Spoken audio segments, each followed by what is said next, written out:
What's up, everybody? Hell yeah. Damn. Thank you for coming out. 2 and 5 months. I mean, this has been exhausting, but this is worth it. I mean, the most optimistic time of the year. CR, how you doing? How you feeling? Amazing. Looking handsome as always. Thank you. Look at this crowd. Unreal turnout from everybody. Thank you for coming out to New York City, STOUT, near Grand Central. We're so happy to see you guys. We got a lot planned tonight. A lot of good giveaways. Yes, a lot of giveaways. Some people will be brave enough to take you on in trivia. Yes, you have to battle me to go to Jets Look Bucks. at this sheet. In a suite. Yes. Thanks to Dynasty Financial. I That's hope right. I can get these questions right. We'll see. If you were at our April show, this will be a little more free-flowing, a little more giveaways, a little more different segments. A lot more hanging out. Thank you to Jake for flying in from Vegas last night to MC for us. That's the dedication we need. Hell yeah. Good job, Asman.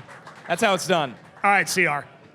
Training camp's over, preseason's over. How are you feeling about how Aaron Glenn's first training camp and first preseason went overall? I mean, I think he made it easy to buy in, right, to his message. We know not everything's going to be perfect in year one. There's obviously concerns around the passing attack. You have a really young roster that you're going to deal with hiccups, but I think they've answered a lot of questions and problems from last year. You look at the physicality in camp. I mean, I got out to camp this year. I know Will's been out to camp a lot. We have a ton of the Jets beat in the house tonight, which is great for a Q&A.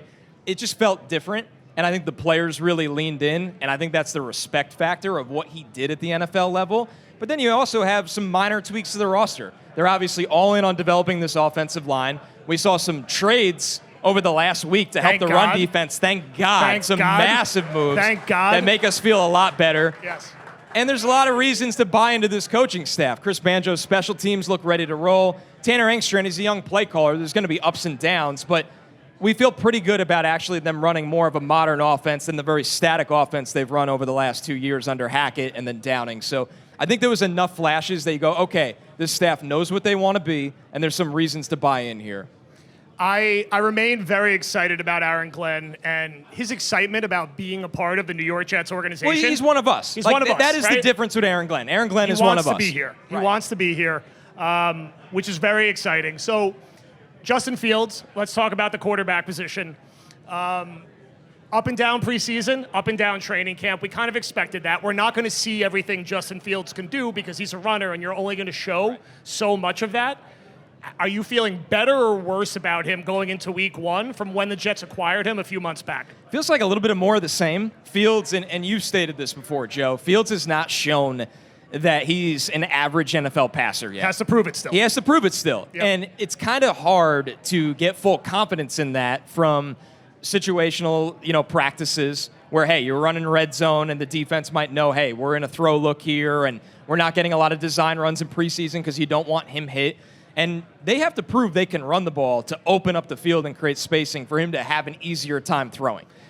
Is he can he run for 1,000 yards this year? Is that a crazy thing to think as a Jet fan? Is he a 900, 1,000 yard? I think you're looking a big season would be 850, right? Yep. I mean, Jaden Daniels last year, I believe, came close to 900. So, Yep. and Fields has obviously done this before. Yep. It's just a matter of, is this an offense that wants him to run for that many yards? That's true. I mean, you have capable running backs. I understand they don't have a lot at pass catcher, but Garrett Wilson's going to eat a lot of targets. Mason Taylor's going to eat a lot of targets. Maybe this team adds a wide receiver before the season starts. Yep. I'm a little pessimistic on that front. Yes, I think they're going to defer that role to Breece Hall, defer that role to Mason Taylor. I certainly wouldn't mind if they brought in another receiver. I'm thrilled they brought in 2 defensive tackles. Yeah. I'm not expecting it. I'm unfortunately embracing the reality of Josh Reynolds, wide receiver 2. Probably Arian Smith, wide receiver 3. Tyler Johnson, wide receiver 3. Give me a player on offense who you think could exceed expectations this year compared to what's being discussed by the media, local, national fans. Who's the guy that you think could end up being a little better this year than most people expect? This might be like a weird answer because he's gotten a lot of publicity, but I think it's Mason Taylor. Okay. I think because you look at Mason Taylor and, second-round tight ends typically in the NFL take a little while to get going, but this is a guy that in this system lives on the field because he can play in line, he can play off the line of scrimmage, he's going to be a big red zone presence as well. And honestly, he might just be a more effective pass catcher than anybody not named Garrett Wilson and Breece Hall in this offense. So if you looked up at the end of the year and you said, oh, Mason Taylor went for 550 and 8 touchdowns or 7 touchdowns, you go, damn, that's a really good rookie season for a second-round tight end. When's the last time a Jets tight end had production like that? Right, you think of Dustin Keller before the injuries. Yeah. So, yeah, I mean, I think it's hard to answer that because Garrett Wilson, Breece Hall, the expectations are so high. I think Braylon Allen hype train has gotten a little out of control, so you can't say maybe him. A little out of control. Yeah. So I think Mason Taylor's the guy that if everybody looked around and went, "Damn, he was really, really good as a rookie," you'd go, "Well, we had expectations for him this year, but we didn't think he'd be able to carry the short passing attack at times." Defensively, is there enough talent, especially now post-trade, for this to be a top 10 defense? Do they have enough at defensive tackle next to Quinnen Williams now to go with Sherwood, to go with Quincy, to go with Sauce, for this to be, top 10, top 11 defense overall? I think there's two variables here. I think number one is what do you get out of Jermaine Johnson out of the gate? And that's a lot to ask coming off a torn Achilles. But we know they have one elite pass rusher. Maybe Will McDonald's not an elite edge player yet because he's got to step up against the run, but he's a near elite pure pass rusher. What do you get from Jermaine Johnson that you go, okay, we have two edge rushers screaming off the edge. We have Quinnen Williams and, of course, Harrison Phillips, who can defend the run in two gap. Yep. And then the safeties, something that drives you to the brink of insanity. It was Malachi Moore missing tackles last night should not bother me in the third preseason game. I got Jordan Whitehead PTSD. I can't have tackles. You can't have safeties who do not wrap up. You've kind of had the buffet of safety issues this summer. You have Tony Adams, who is what he is at this point. Bubble wrap. Cisco is a high variance player. Yep. He will make a play where you're like, wow, there's 10 guys in the league that can create that kind of turnover. He'll also make a play that gets you benched, as we saw when he didn't carry with Quantez Stiggers, your boy, in the preseason game. So you have Cisco, who's high variance, and then you brought up Malachi Moore, who's made some really nice plays on special teams and on the ball. Night. He's missed a ton of tackles. Yes. So is safety going to be something that you go, damn, we don't talk about the Jets safeties. That's good. Don't give up a lot of big plays. Or it's they got beat on the back end again. Because the corners are really, really good that you kind of limit how much they have to do. Let's go to the top of the roster.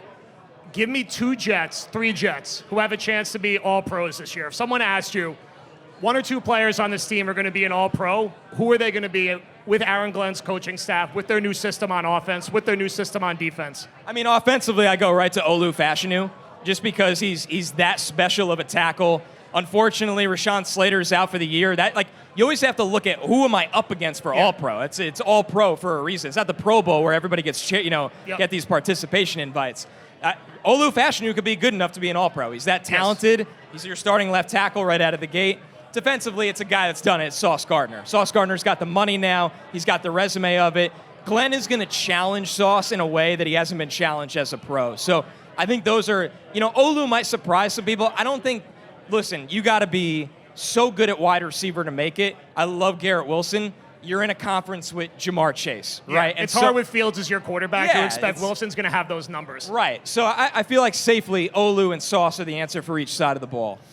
I can't disagree with that. I mean, one of these years, I love my Garrett Wilson, CeeDee Lamb, Justin Jefferson season. I just don't think it's going to be this year. Before we get to giving away our first set of tickets here, you've been, slightly less pessimistic than me with your record prediction. If someone asks you right now, what's the Jets' record going to be in 2025?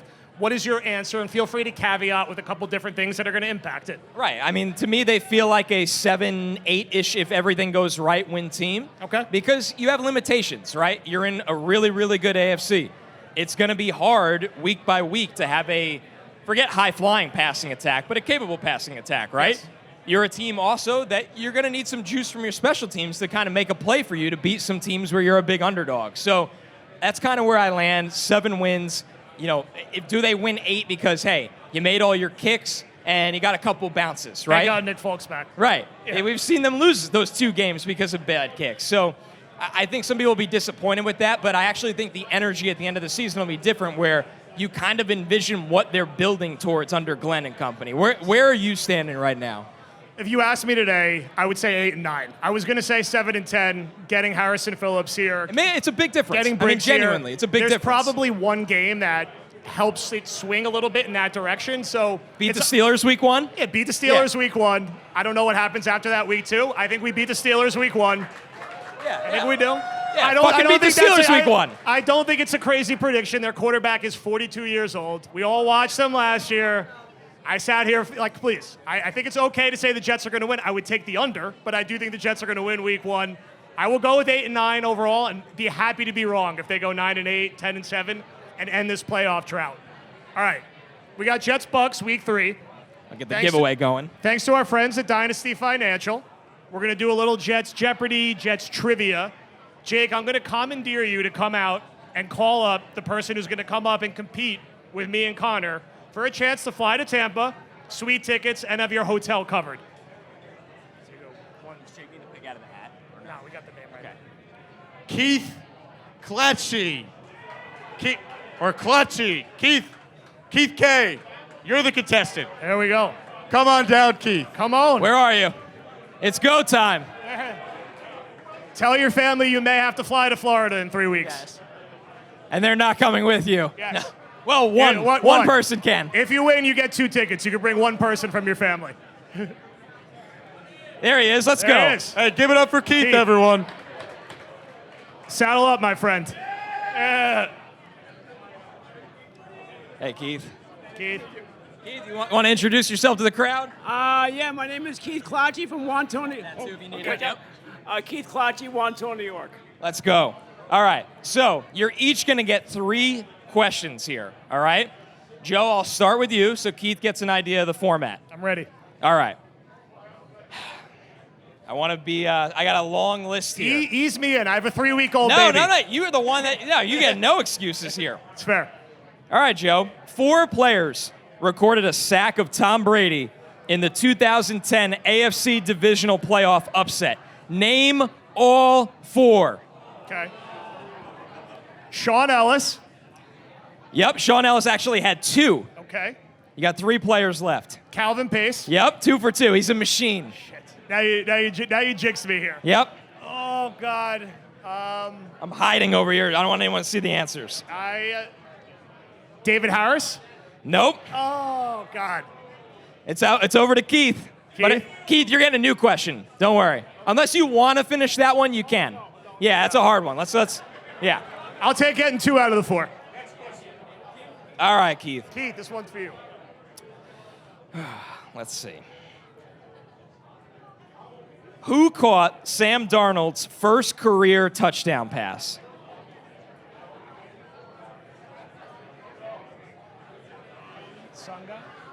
Dustin Keller?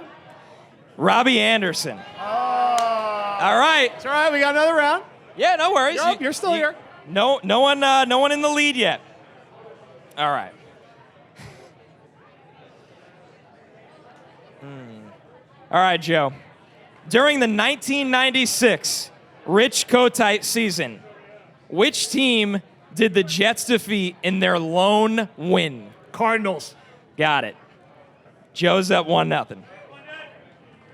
All right, Keith, no worries, no sweat. Who caught Aaron Rodgers' 500th career touchdown pass while playing for the Jets?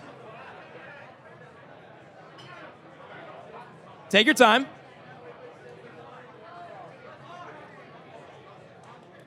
Take your time. Yeah, the tight end. Yep. Tight end. Tyler Conklin. That's right. We are all tied up. He's on the board. Going into the 3rd question. Final questions.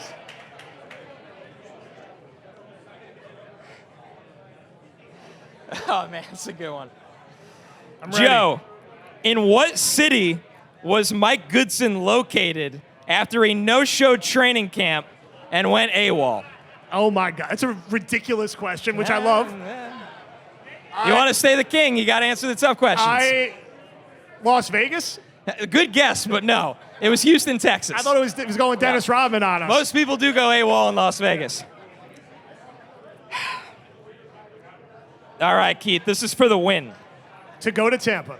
To go to Tampa with somebody else, 2 tickets for Jets Bucks.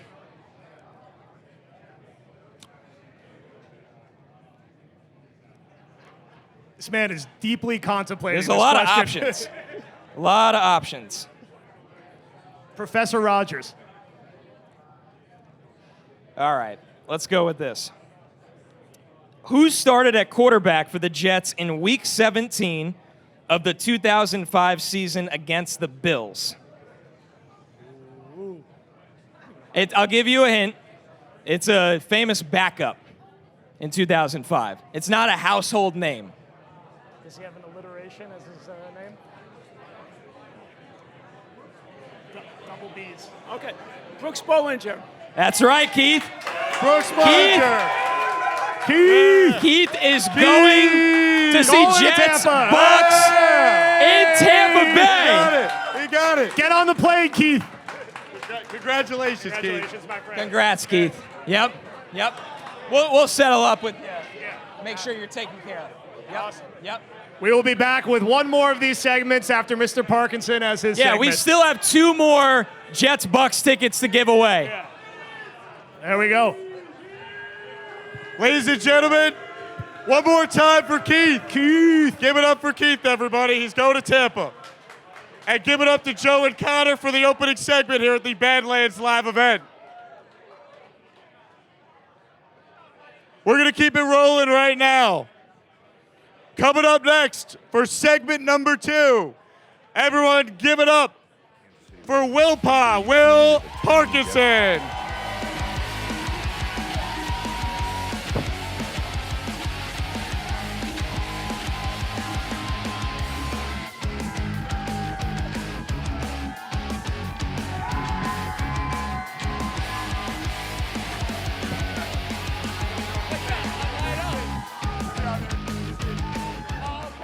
How we doing? Yeah. How's everybody doing? Thank you all for coming out. We got a couple of fun guests in this segment. We're gonna have some members of the Jets beat. Will come up in a few minutes. Just walking in, in typical fashion as a Dolphins fan over here. John just